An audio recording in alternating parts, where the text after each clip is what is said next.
Hello everyone and welcome. Get ready for a series of multiple choice questions. All right, let's get started. Which of the following is the most critical factor in the success of an information security awareness training program? A, the frequency of training sessions. B, the technical depth of the training content. C, the involvement and support of senior management. D, the use of a variety of training methods. Take a moment to consider the question and options.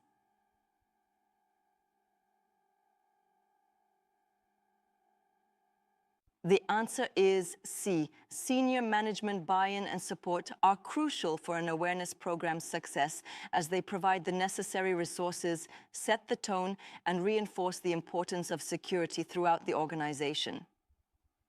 While frequency, technical depth, and varied methods are important for effectiveness, without management support, the program is unlikely to receive adequate funding, participation, or organizational emphasis to be truly successful. A security administrator is configuring access controls for sensitive data. The principle of granting users only the minimum permissions necessary to perform their job duties is known as A. Separation of duties, B. Least privilege, C. Need to know, D. Implicit deny. Take a moment to consider the question and options.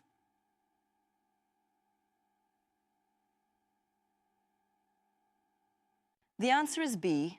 The principle of least privilege dictates that users should be granted only the essential rights and permissions required to perform their assigned tasks, reducing the potential damage from errors or malicious activity.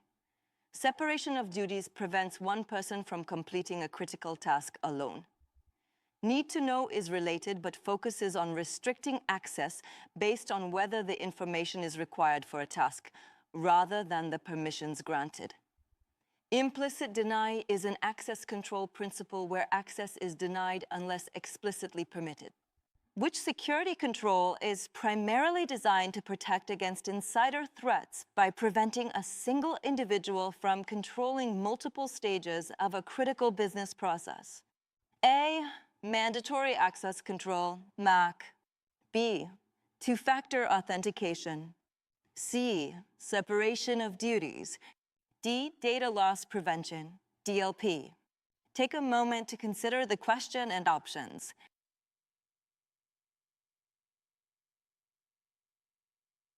The answer is C. Separation of duties is an organizational control designed to prevent fraud and errors by requiring that no single person has control over all parts of a critical transaction or process. This significantly mitigates the risk posed by a malicious insider attempting to misuse their access. MAC restricts access based on sensitivity labels. Two-factor authentication strengthens login security.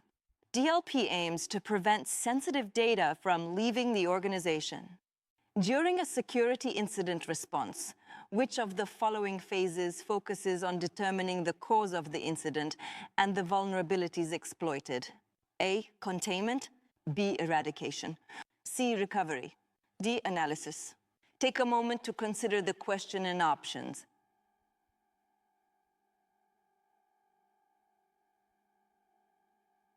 The answer is D. The analysis phase of incident response involves investigating the incident to understand how it happened, identifying the root cause, determining the extent of the damage, and uncovering the vulnerabilities that were exploited.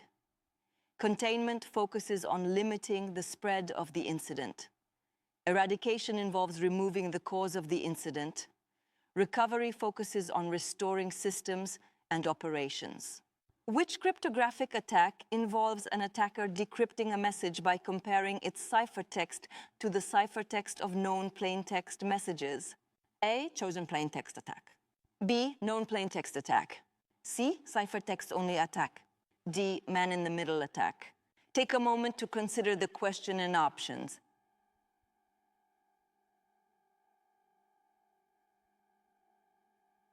The answer is B. In a known plaintext attack, the attacker has access to both the plaintext and the corresponding ciphertext for one or more messages. They use this information to try and deduce the key or the encryption algorithm. A chosen plaintext attack involves the attacker being able to choose the plaintext to be encrypted. A ciphertext. Only attack is when the attacker only has access to the ciphertext. A man-in-the-middle attack is an interception technique. A company is implementing a disaster recovery plan. Which of the following metrics represents the maximum amount of data loss that a business is willing to accept during a disruptive event? A. Recovery time objective, RTO. B. Recovery point objective, RPO. C. Mean time to repair, MTTR. D. Mean time between failures, MTBF. Take a moment to consider the question and options.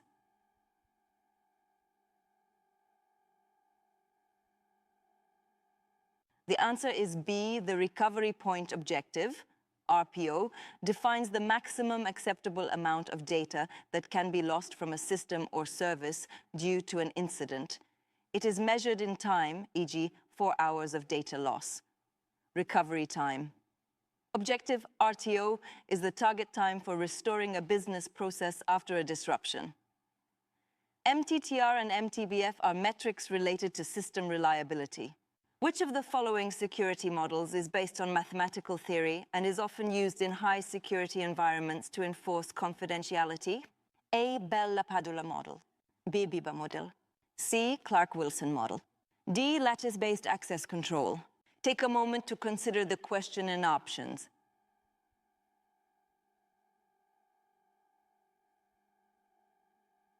The answer is A. The Bell-LaPadula model is a state machine model used for enforcing access control in military and government systems. It is focused on confidentiality and preventing information from flowing from a higher security level to a lower security level. No read down, no write up. The BIBA model focuses on integrity. The Clark-Wilson model focuses on integrity for commercial applications. Lattice-based access control is a concept that can be used in various models, including Bell-LaPadula and BIBA. A penetration tester discovers a vulnerability that could allow an attacker to execute arbitrary code on a server.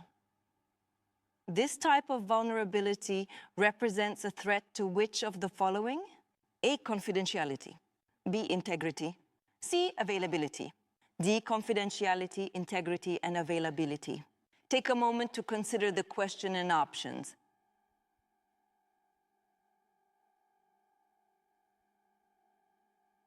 The answer is D.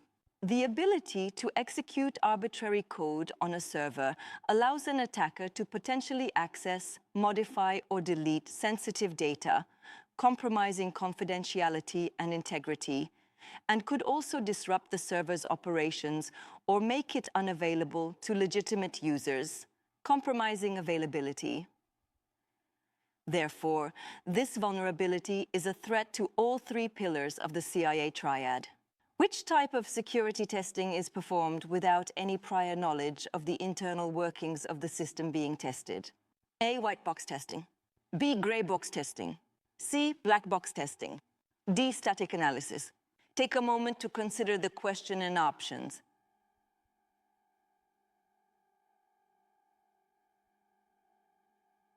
The answer is C. Black box testing is a method where the tester has no knowledge of the internal structure, design, or implementation of the system. They interact with the system purely from an external perspective, simulating an attacker with no inside information.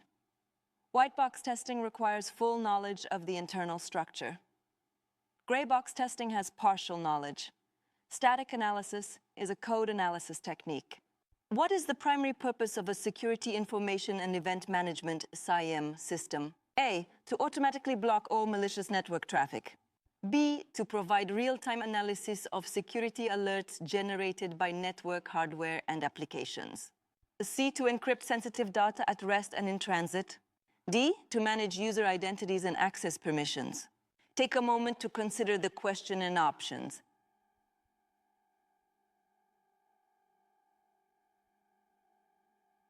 The answer is B. The core function of a SIEM system is to aggregate and analyze security logs and events from various sources across an organization's IT infrastructure in real time. This allows security teams to detect, analyze, and respond to security incidents more effectively.